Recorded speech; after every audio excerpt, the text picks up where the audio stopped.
Something shocking is happening in Russia right now. It's 1 a.m. and the viewership ratings are at 43.7%. It's not even the World Cup. My grandfather was watching TV and suddenly started crying. It's the first time I've seen something like that. An 8-minute Korean video that was accidentally broadcast in the early morning hours is shaking up the Russian evenings. What on earth was the video that caused the viewership ratings to increase 100 times? Why did Russians cry when they saw this video? I'm going to tell you about an unprecedented broadcasting accident caused by a woman in Vladivostok. Hello. I'm Yesterina, a programming manager at a local TV station in Vladivostok. I'm going to tell you about the night that completely changed my life. On May 9th, at 11:45 p.m., an alarm sounded suddenly on the main server. The Siberian Tiger, which was scheduled to be broadcast at midnight, was damaged. Even 100 won was dead. The broadcast was in 15 minutes, and there was no time to find a replacement program. I hurriedly searched for emergency content. I found an 8-minute video with the word nature in the file name, and uploaded it to the transmission system without even checking it properly. I thought there would be almost no viewers anyway because it was the biggest holiday in Russia, Victory Day, Golden Milk. People in the city had all left by car, and only people like me who had nowhere to go were left. The midnight video started. At first, it was a peaceful countryside landscape. I was relieved and drank my coffee, but after 3 minutes, I looked at the monitor and laughed. On the screen, there were several people planting rice in the field. It wasn't nature. It was too late. I decided to just leave it because it would be weird if I cut it off in the middle. But the more I watched, the more I felt something. People looked so happy.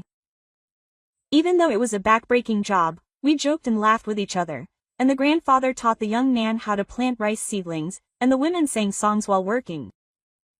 What was really shocking was the break time. We sat around the rice paddy and ate food, offering kimchi, makgeolli, and pancakes to each other and cheering each other on.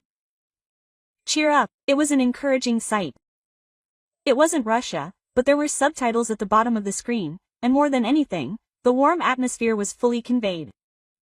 I let it go. I was a city kid who had never been to the countryside since I was born, so I don't know why the scenery was so beautiful. It was like the old Russia that my grandmother always talked about. Neighbors were family in the old days. When someone was sick, everyone helped each other, and during school term, the whole village worked together. The 8 minutes were over. I was dizzy for a while, then came to my senses and prepared for the next program. I thought, I'll be okay since I've seen it at dawn anyway.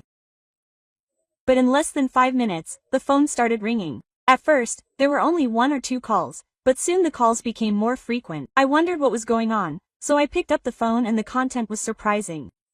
What was that video? My grandfather saw it and cried. It looks like the coronavirus from the Soviet era. Please show it again. What country is it? Why does he look so happy? I couldn't believe it even when I answered the phone. It was surprising that so many people were watching TV at this hour of the morning, and on a holiday. The response was amazing. In particular, many of the calls were from elderly people, and most of them were choking up. One grandmother said, 60 years ago, our village also went bankrupt. We all worked together, ate together, and lived together. I miss those days. Another grandfather said, people these days don't even know who lives next door. When I watch that video, it reminds me of the old days, and my heart aches. I was embarrassed, but something hot welled up in me. I accidentally sent out an 8-minute video that touched the hearts of so many people. And it was a foreign video in a different language. The calls kept coming. It was past 1 a.m. and they wouldn't stop. Then one phone call changed everything. It was the deputy director of the broadcasting station. Yes, Kateria, what's going on? Is there a problem with the viewer rating measurement system? There's no way it could be 31% at this hour. I felt like I was out of breath. 31%? Considering that the usual dawn viewer rating is less than 0.3%, that was over 100 times higher. After receiving the call from the deputy director, I hurriedly checked the viewer rating system. It was true. The viewer rating rose sharply from midnight to midnight 8 minutes ago, hitting 31.2%. It was a huge difference compared to the usual dawn viewer rating. Deputy Director, This is not a system error. The actual numbers are correct. Even now, I am receiving calls requesting broadcasting. The deputy director said he would come to the broadcasting station right away. I thought I had to watch the footage again properly in the meantime. I had to find out what on earth had moved the hearts of the Russian people so much. I watched the footage again from the beginning. This time, I looked at it carefully, one by one. A subtitle appeared briefly on the screen. Wagye Village, Hadong, Jongnam. It was a Korean footage. Villagers in the rice fields covered in morning fog began to gather one by one. Everyone, regardless of gender or age, came out. What was impressive was the way they worked.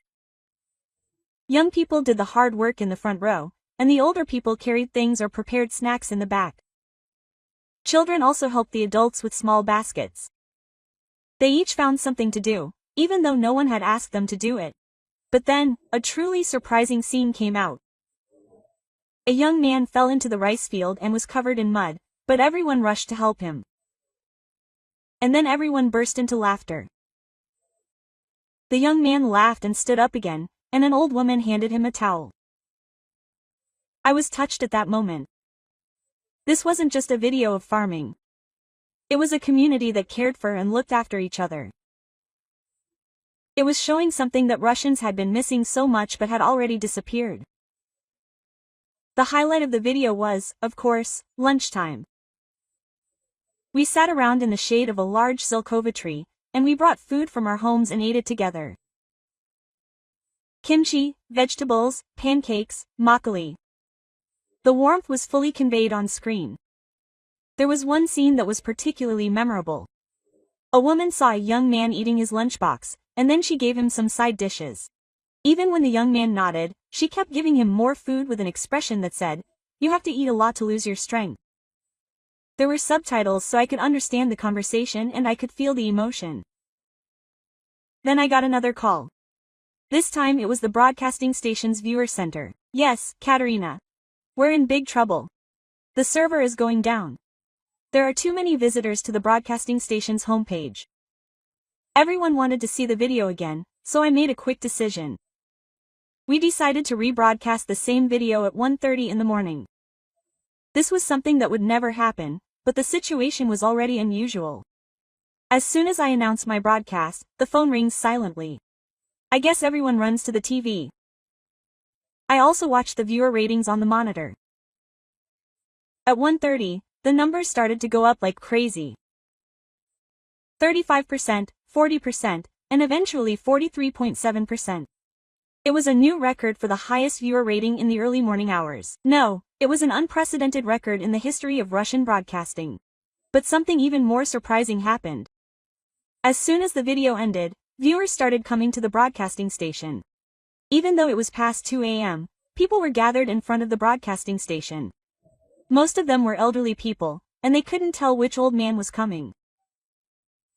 The security guard panicked and called me. "Yes, Miss Tarina, there are now several people gathered in the lobby on the first floor. And the number continues to grow. Everyone wants to meet the person who made the video, so I had no choice but to go down." When I entered the lobby, an amazing sight greeted me. There were so many people gathered, and their eyes sparkled as they looked at me. An old woman grabbed my hand and said, "Thank you so much. Thank you so much." It reminded me of something I had forgotten, and I cried at that moment. In fact, I didn't do anything. I just accidentally released the wrong video, but I couldn't believe that this mistake had become something meaningful to so many people. People started telling me their stories.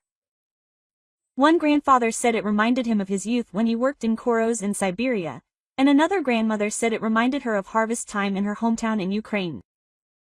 Then the deputy director arrived. He couldn't close his mouth when he saw the scene in the lobby.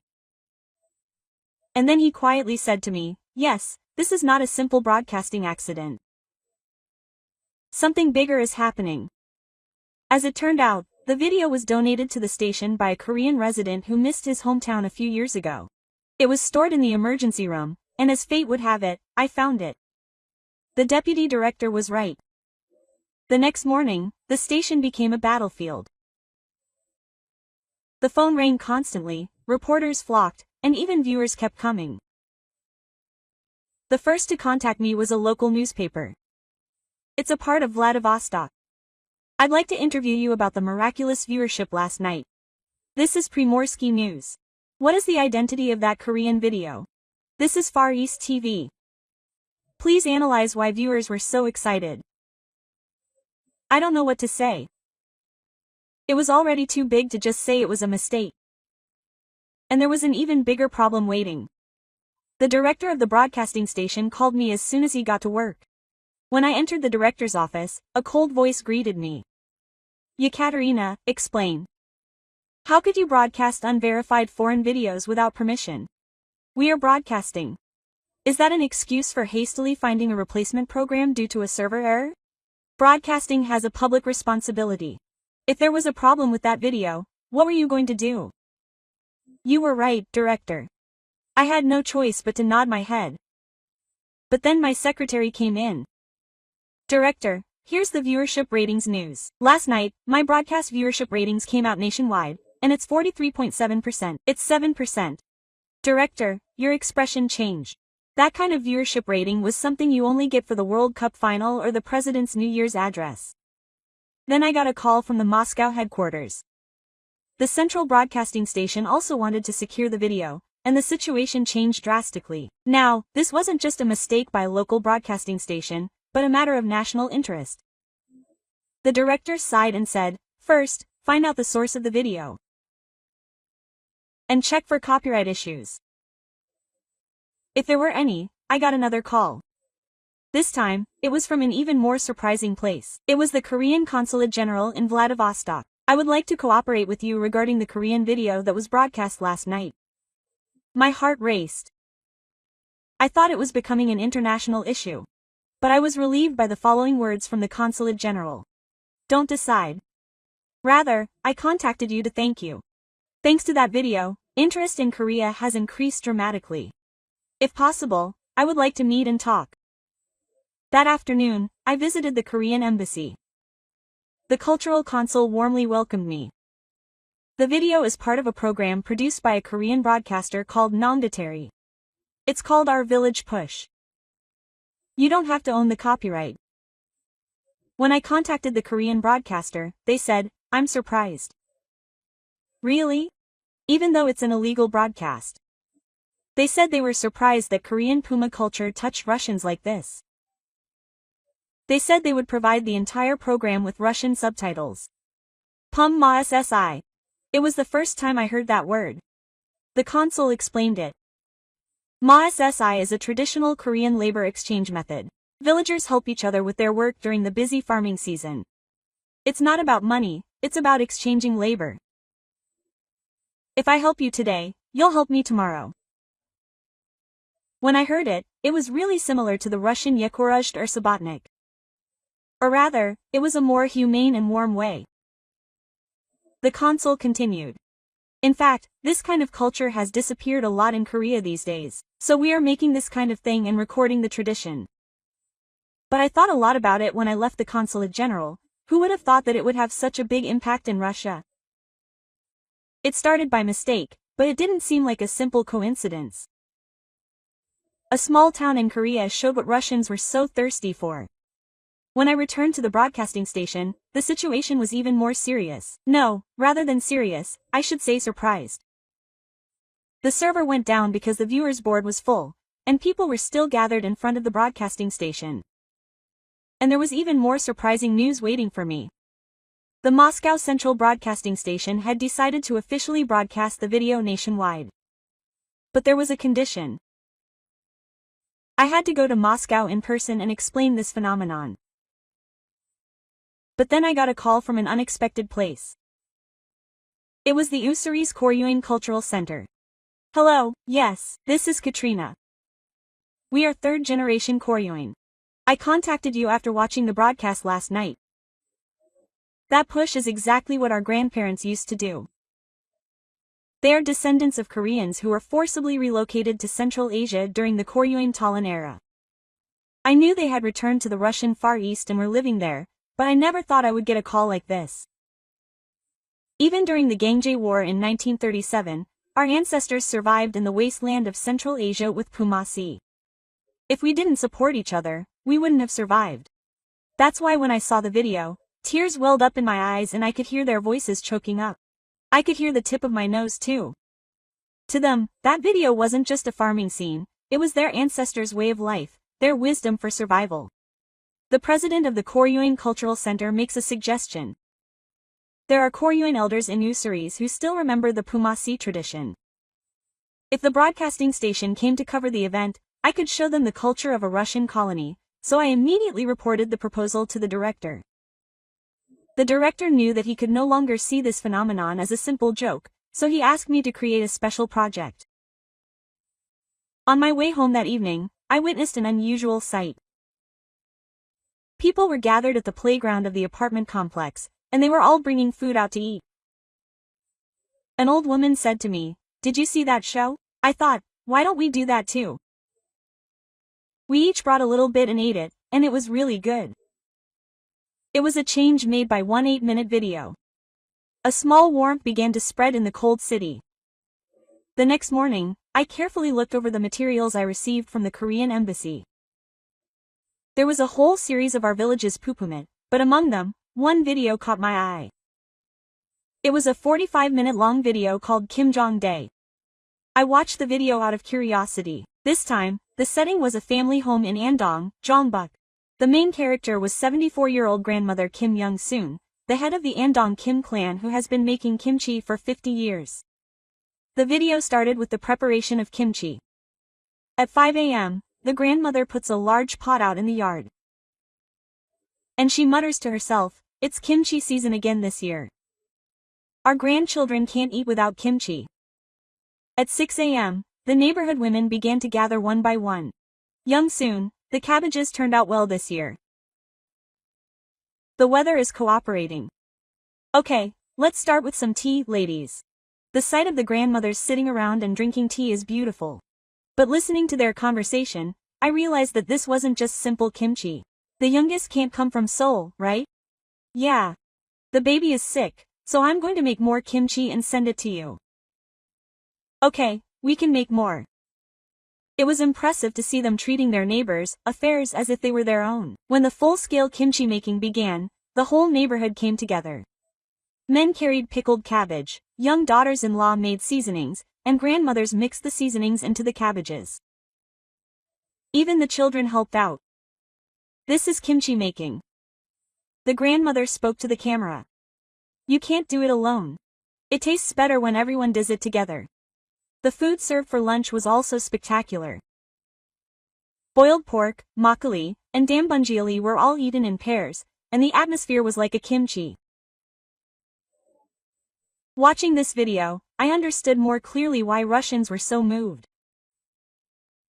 This was not just about making food, it was a festival of love and me. While I was watching the video, I got a call. It was the director. Yekaterina Moscow had made a decision. They decided to schedule a special program about Korean politics on Friday evening at 7 p.m.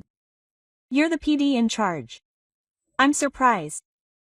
It's prime time. And I'm in charge of it too. But director, this is still the work you started. Take full responsibility for it. And the Koryuin coverage has also been approved. After I got off the phone after visiting the Usuri Risk Center, I did it for a while. Who would have thought a simple mistake could lead to such a big project? Then I got another call.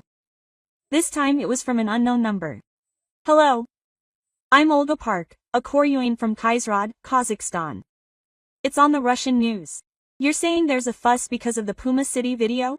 Yes, that's right. But my grandmother in Kazakhstan insisted on calling me. My grandmother was forced to work in 1937, but she still made kimchi. In the cargo. Her voice trembled. There was no cabbage or powder, but if there was water and salt, she made kimchi. My grandmother told me to tell her that story because it saved us, and I cried as I listened to it. Kimchi wasn't just food. It was survival, hope, and encouragement. On the train to Ussurisk, I studied the history of the Koryo people.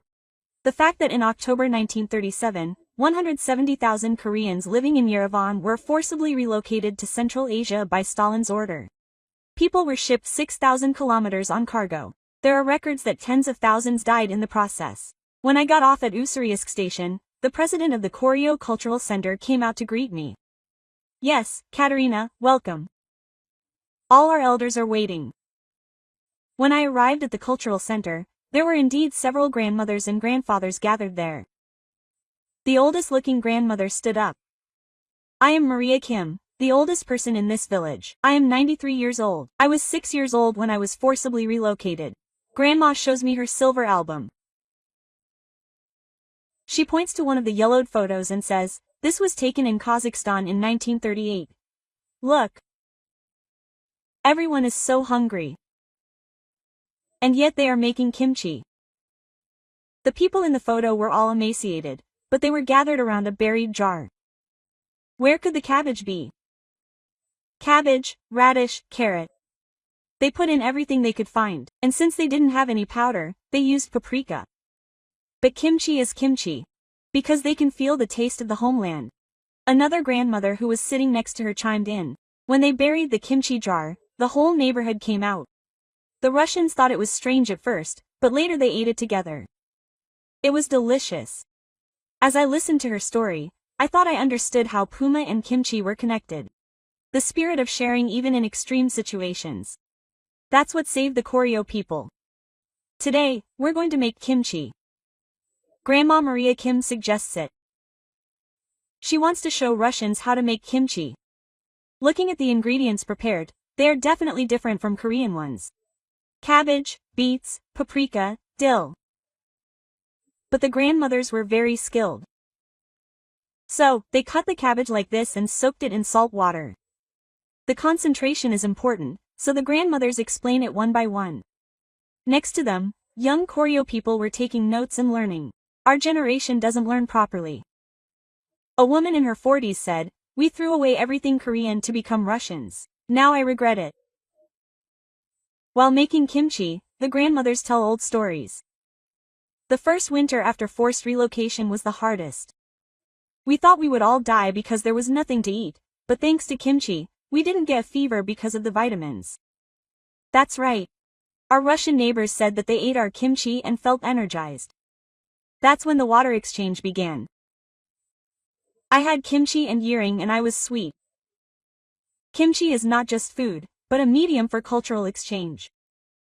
When kimchi was almost over, something amazing happened. Russian neighbors came to visit one by one.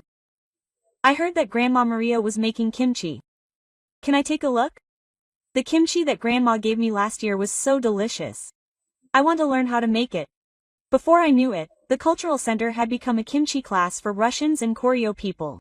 I started preparing for my first regular broadcast after returning from Ussuriisk. Of course, the first episode of Korean Jung was going to be a kimchi special.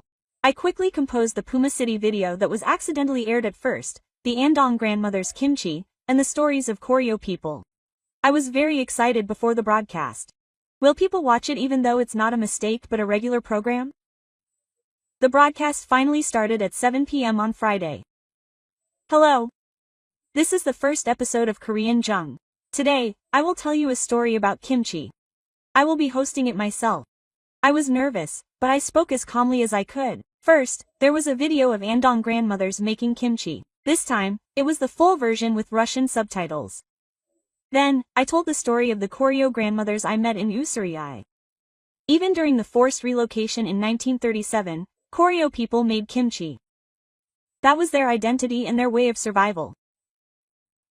I checked the real-time reactions of viewers during the broadcast. It was shocking. My grandmother also made pickled vegetables like kimchi during the war. I didn't know Koryo people had such a history. I suddenly wanted to eat kimchi. As soon as the broadcast ended, the broadcasting station's homepage crashed again. It was a strange question asking how to make kimchi. The next morning, I witnessed an amazing sight. People were crowded at the Vladivostok Central Market. Everyone was buying cabbage and water. I saw it on the broadcast yesterday. One of them asked for a pouch.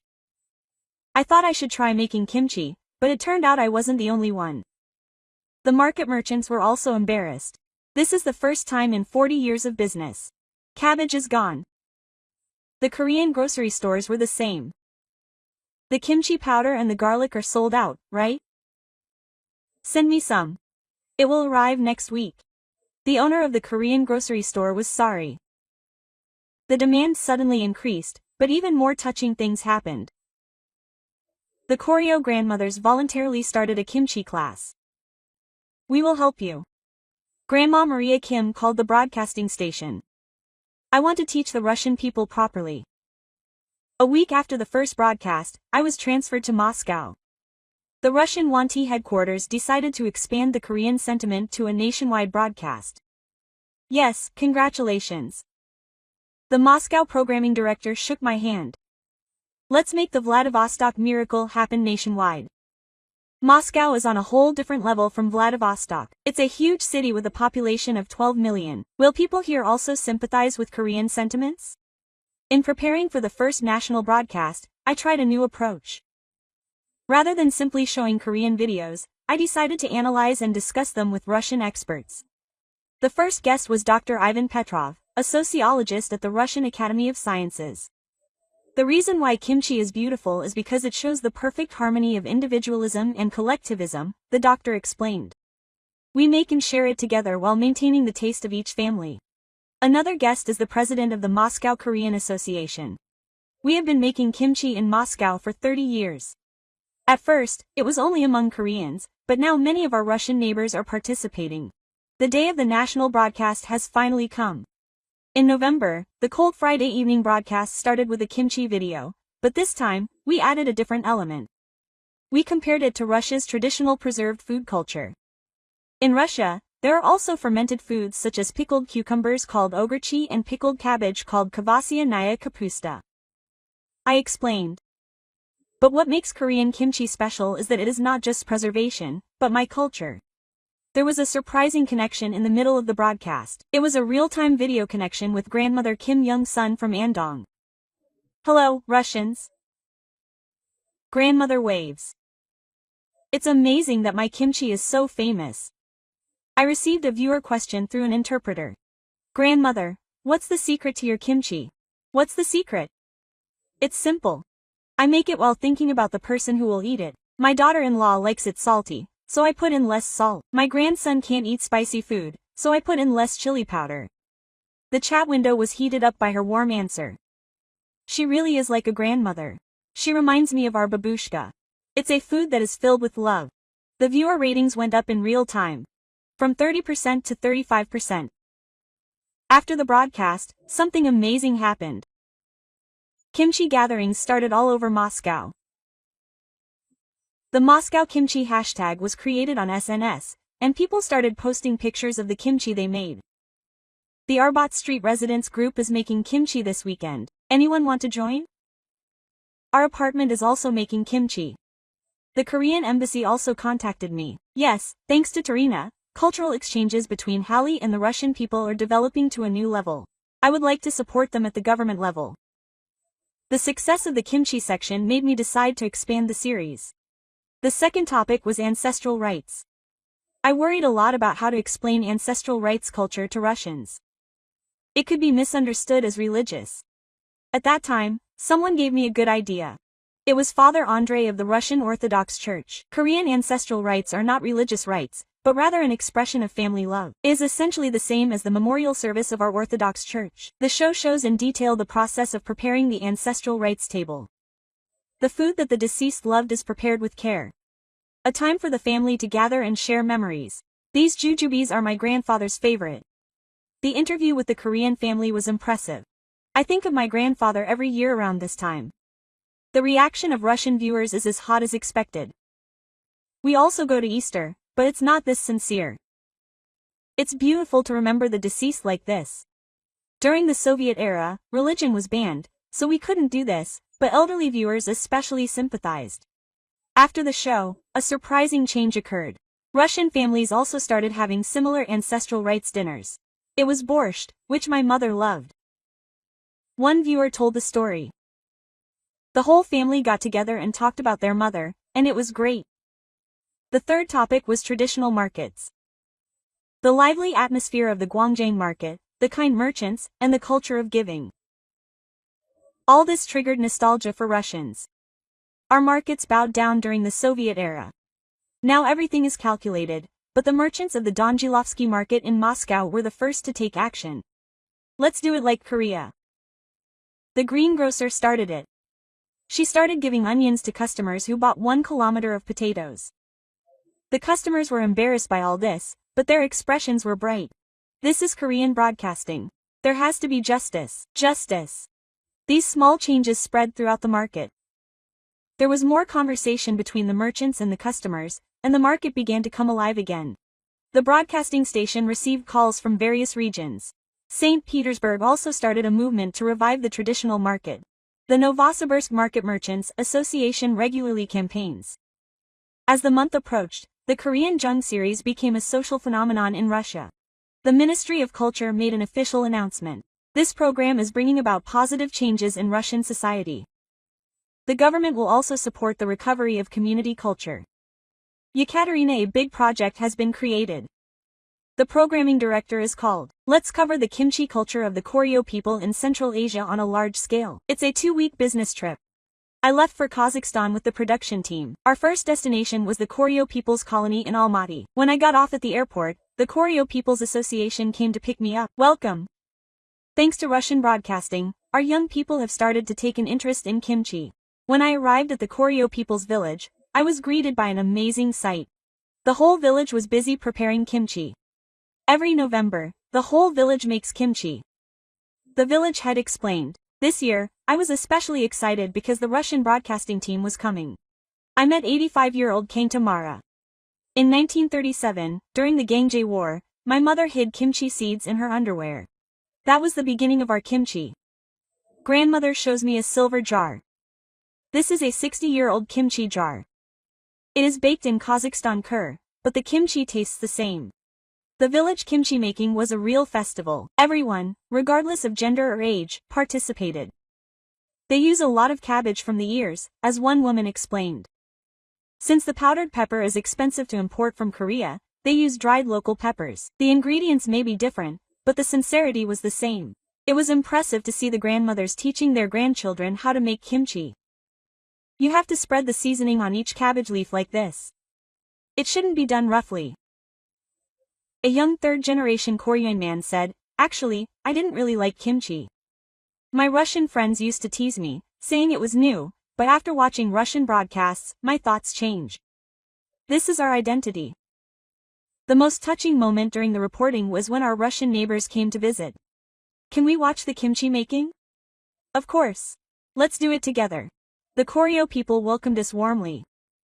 The awkward Russian neighbors soon melted into the atmosphere.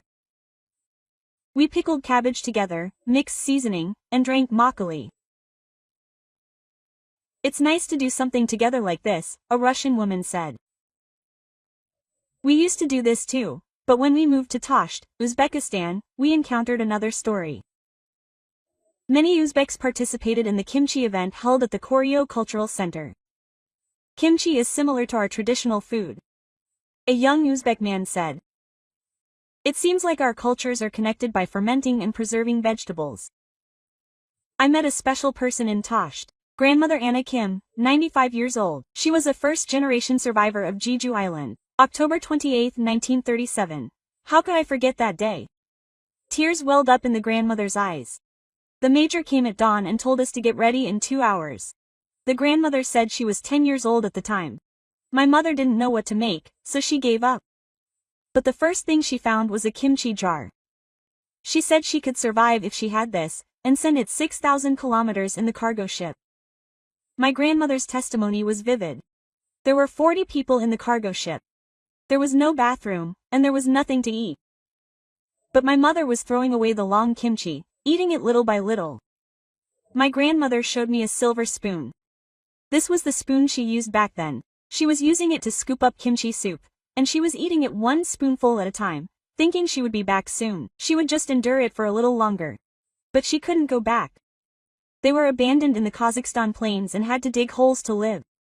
It was their first winter. It was 40 degrees Celsius, and there was nothing to eat, so they dug up and ate porcelain. But they still made kimchi. Why did they insist on making kimchi, even if it was against their will? I asked. Kimchi wasn't just food. It was to not forget who we are. Eating kimchi reminds me of my hometown and gives me hope that I can go back someday. My grandmother guided us to the village communal area. All the people here are people who passed away at that time. I was so hungry that I kept making kimchi jars until the end. The inscription on the steel had Korean and Korean characters written on it. It was my mother. My grandmother wrote on the steel. The theme was, "Don't forget how to make kimchi." On the way back to Saro after finishing the report, none of the team members were saying anything. Because I realized that kimchi was not just food, but survival, identity, and hope. That night, I wrote a diary. What does kimchi mean to Koryo people? Maybe it means going back. Although they couldn't physically go back, they went back to their hometown every day through kimchi. Bishkek, Kyrgyzstan was the last place we covered. Amazing changes were happening there.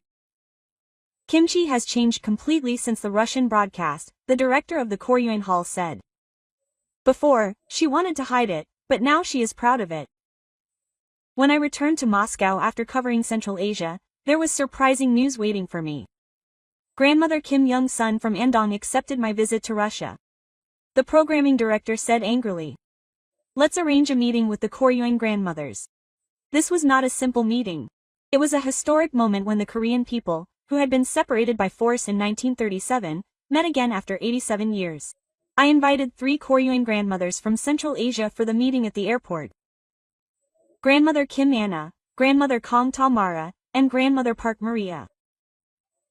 On November 15 last year, at 3 p.m., the grandmothers at Moscow Remtyevo Airport would be coming out soon.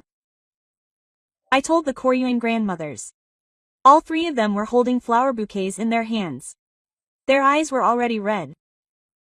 Finally, the gate opened and Grandma Kim Young-soon appeared. She was wearing a hanbok.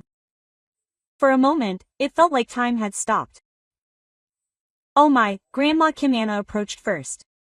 She really came from her hometown. The moment the 2 grandmas met, everyone in the airport lobby held their breath. Are you having a hard time? You really have worked hard. Grandma Kim Young-soon said. No, we are more grateful. My grandmother cried with me because she didn't forget and came to see me. The people around her, the reporters, and the airport staff all cried.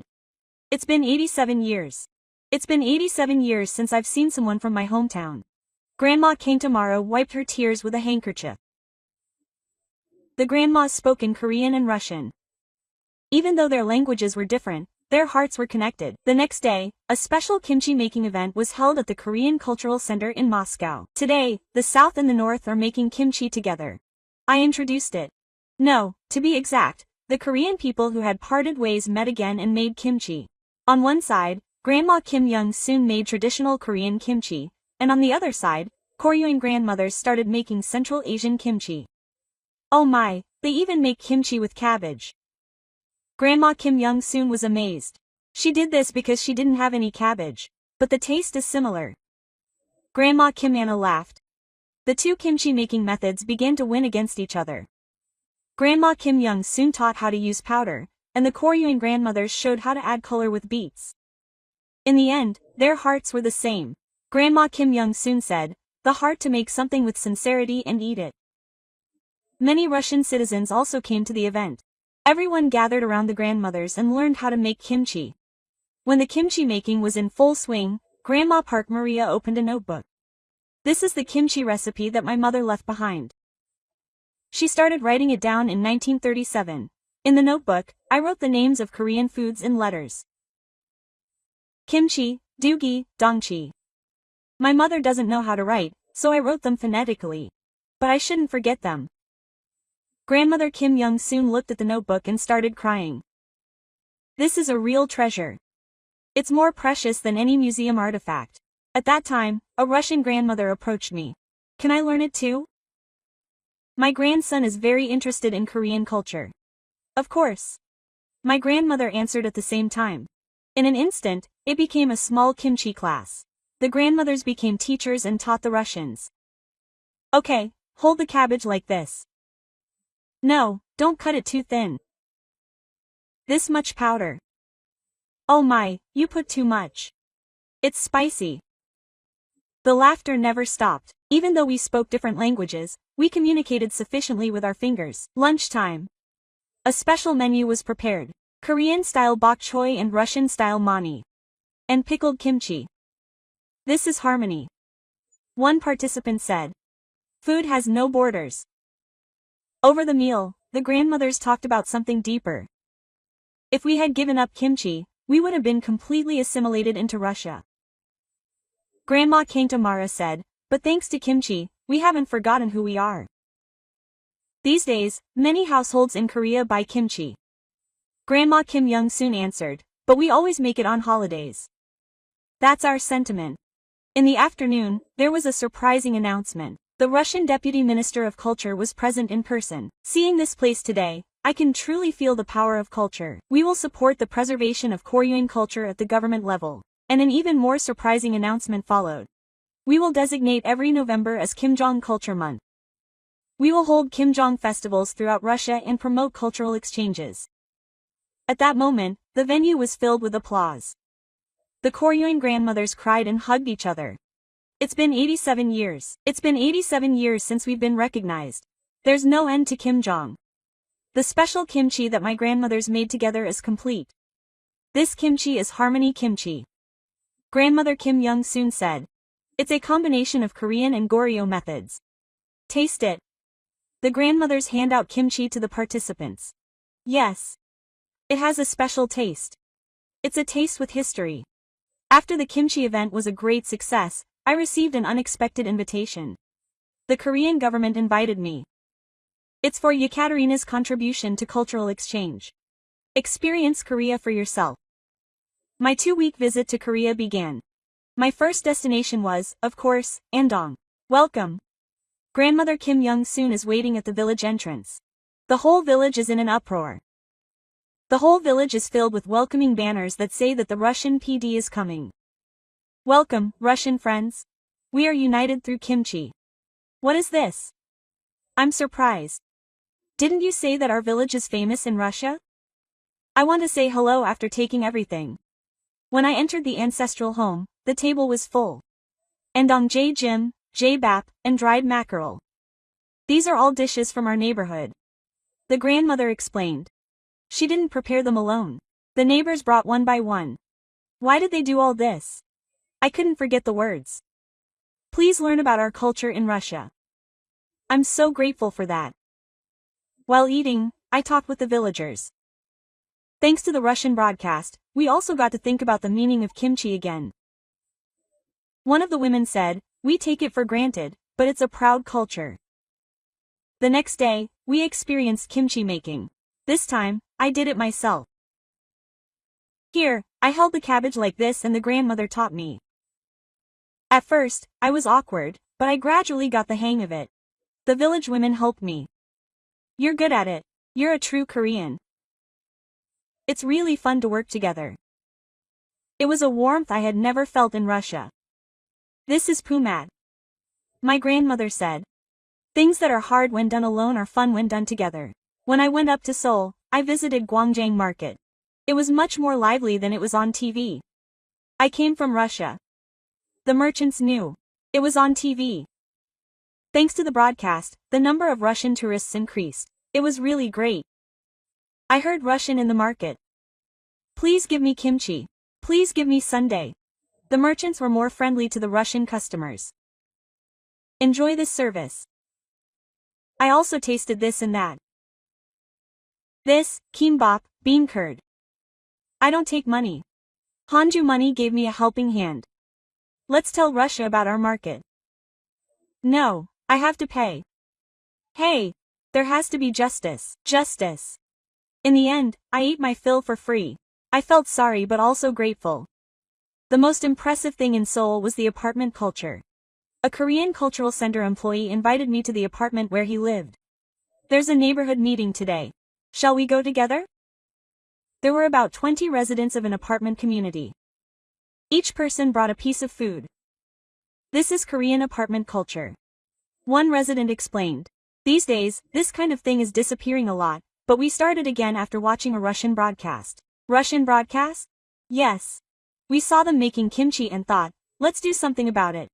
It started as a kimchi meeting at first, but now we meet every month. Neighbors share food and chat. They share information on children's education and neighborhood news. In the past, we would just say hello when we met in the elevator, but now we're real neighbors. I'm jealous. This is something I couldn't even imagine in a Russian apartment. How do you start it? I asked. It took courage. At first, everyone was awkward. But when we actually got together, it was so great. The next day, we experienced a traditional Korean memorial service. It was a refreshing memorial service at a cultural center in Jongno. A memorial service is a time to remember the deceased. The instructor explained. Each food has its own meaning. We learned how to prepare ancestral rites tables. Hongdong Baekseo Jo Yuri. It was complicated, but I could feel the sincerity. Do you go to the ancestral rites table in Russia too?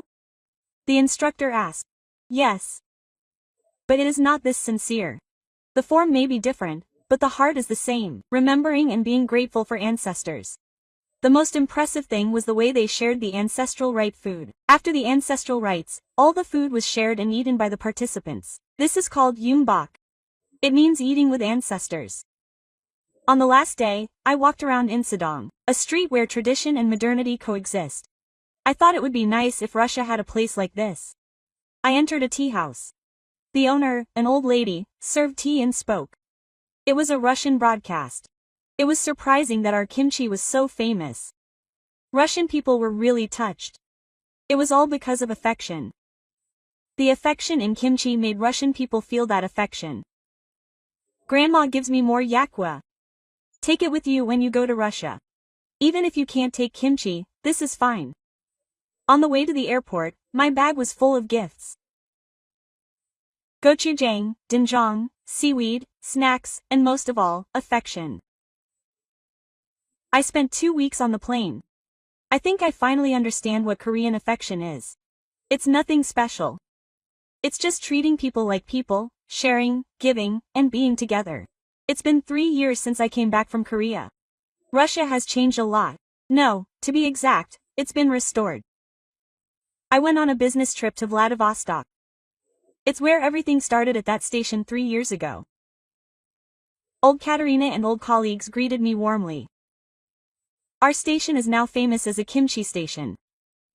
It really was. In front of the station, there was a commemorative plaque that said, the starting point of cultural exchange between Holler and Hans. Every year during the kimchi season, a festival is held here. The deputy director explained. This year, 3,000 people participated. The city has also changed. The central market has a Justice Street. It was a traditional market area where merchants would come and talk to customers. Business is better. The merchants smiled. Because they are friendly, regulars have increased. The apartment complex has also changed. When I visited the apartment I used to live in, there was a residence's meeting room on the first floor. Yes. Thanks to Katerina. The neighboring grandmother knew about it. After that broadcast, we started saying hello to each other. When I returned to Moscow, the changes continued to be confirmed. The statistics released by the government were impressive. They said that in the past 3 years, exchanges between people have increased significantly, depression has decreased, and social trust has increased. But more important than the numbers were the expressions on people's faces. The streets are brighter. There is more laughter and more people are saying hello. The broadcasting station has also changed. The Korean Jung series has been produced up to season 5 and has now expanded to the Jung series of people around the world. What country is next? The programming director asked. This time, it's Russia. It's a country with a strong family culture. Russians' interest in Korea has also been steady. The number of Korean language schools has increased tenfold and the number of Korean restaurants has exceeded 100. Please give me some kimchi. Russian customers naturally ordered it. What was even more surprising was the development of Russian-style kimchi. Now, fusion kimchi such as borscht kimchi and wonnie kimchi have appeared. Culture evolves while changing. One chef said. Koryo society is also completely different. They no longer hide it. Rather, they are proud of it. We have served as a bridge for culture. Grandmother Anna Kim proudly said. It was recognized after 87 years. Government-level support has also been systematized. Kim Jong culture has become another national event, and Koryo culture has become a protected entity. One day, I heard some special news. It was a story about a village in Siberia. They were on the brink of collapse, but they survived. They said that it became famous as a kimchi village, and young people came back. I sometimes think about that night. In addition, was it fate that I made a mistake in the broadcast room 8 minutes ago when I was sitting alone in the early morning of May 9th? Grandma Andong asked me over a video call. It was a coincidence. But it became destiny. Grandma smiled. That's right. Coincidence became destiny, and mistakes became miracles. There are special gifts on my desk right now. Kimchi jars made by Korean grandmothers, handwritten letters from Grandma Andong, and thank you cards sent by Russian viewers.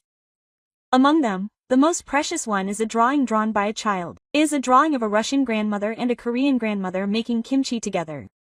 The word jung is written in one letter at the bottom. The mother asked what jung was. The child who sent the drawing called her mother. So I said it was the taste of the kimchi that my grandmother gave me, and she said she understood. What children know is real change. Today, small miracles are happening all over Russia. In an apartment complex in Novosibirsk, neighbors gather to make kimchi. This year, we should make it even tastier. The mayor of St. Petersburg, Changin, gives it to his guests. There must be justice. A family in Moscow. Preparing a special dinner in honor of their grandmother. It's borscht, the grandmother's favorite. Small changes. But these things come together to form a big wave. KBS contacted me to say they wanted to make a special feature. The Russian version of Kimchi Miracles features Yekaterina.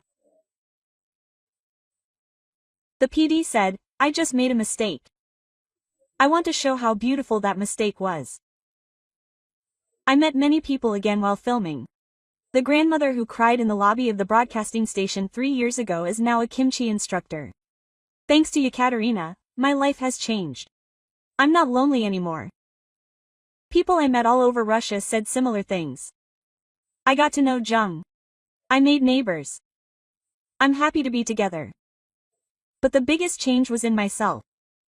5 years ago, I was a lonely city girl. My family was far away, I had no friends, and I just worked. Now it's different.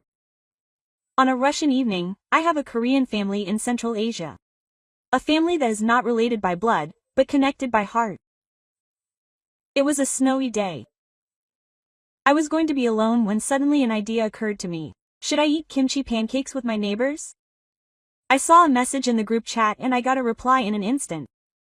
Okay. I'll make pajeon too. An hour later, my small apartment was filled with laughter. It was still snowing outside the window, but it was warm. The sound of pouring kimchi pancakes and makgeolli, the laughter of my neighbors. This is what jung means. It suddenly hit me. It wasn't something grand. It was just being together. Sharing, treating each other as people. That's what the 8-minute mistake taught us. Humans are not alone. We are all connected. And the name of that connection is affection. Tomorrow, someone will knock on your door. Please have some kimchi to make. And another small miracle will begin. What do you think of the amazing story that Yekaterina from Vladivostok has told us so far? A 5-year miracle created by an 8-minute mistake. It was a touching journey where a video of a small rural village in Korea warmed all of Russia. The sincerity of a grandmother who knows how to make kimchi, the tears of Koryo people who met again after 87 years, and the waves of affection that spread across borders. The message that all of this conveys to us is clear. It is not grand plans or a lot of money that change the world, but small concerns and sincerity toward neighbors. How about you greet your neighbors first today? A bundle of kimchi.